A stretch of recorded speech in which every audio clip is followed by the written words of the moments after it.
जिस मनुष्य का अटूट विश्वास अपने कर्मों पर होता है और जो मनुष्य अपने कर्मों पर सदा अड़िग रहता है, वही मनुष्य जीवन में सफल हो पाता है। और जो मनुष्य सिर्फ फल की चिंता करता है और कर्म नहीं करता, उसे जीवन में सिर्फ असफलता ही प्राप्त होती है।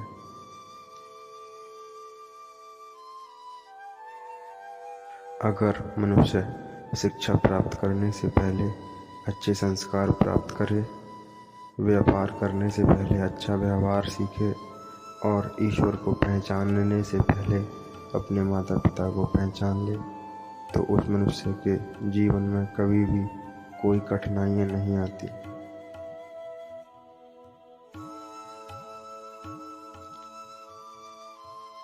वह जो सभी इच्छाएं त्याग देता है, मैं और मेरा की लालसा तथा भावना से मुक्त हो जाता है, उसे शांति प्राप्त होती है।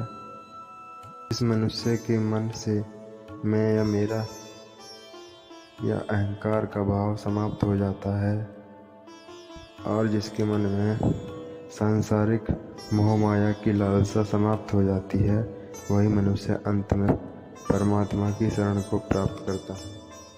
जैसे हर कीमती वस्तु को उठाने के लिए मनुष्य को झुकना पड़ता है, ठीक उसी प्रकार माता पिता के आशीर्वाद को प्राप्त करने के लिए भी मनुष्य को झुकना ही पड़ता है, क्योंकि माता पिता का आशीर्वाद इस संसार में सबसे ज़्यादा कीमती है।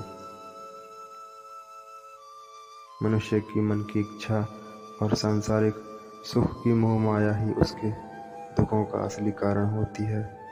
मनुष्य इस बात को नहीं समझता कि वह इस संसार में खाली हाथ आया था और उसे इस संसार से खाली हाथ ही जाना है। इसलिए जिस वस्तु को वह हमेशा अपना समझकर खुश होता है, वही उसके दुखों का असली कारण होता है, क्योंकि जो आज उसका है वह कल किसी और का हो जाएगा।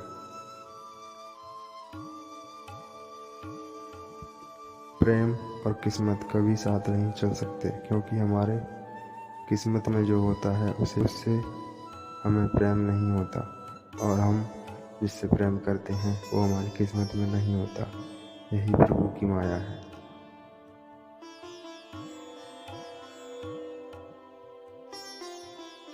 मनुष्य का क्रोध इस संसार में उसका सबसे बड़ा शत्रु होता है, क्योंकि जब भी मनुष्य क्रोध की अवस्था में होता है, तब उसके मन में भ्रम का जन्म होता है और हमारा भ्रम हमारी बुद्धि का नाश कर देता है, और हमारी बुद्धि का नाश होते ही हमारा भी नाश होना निश्चित होता है।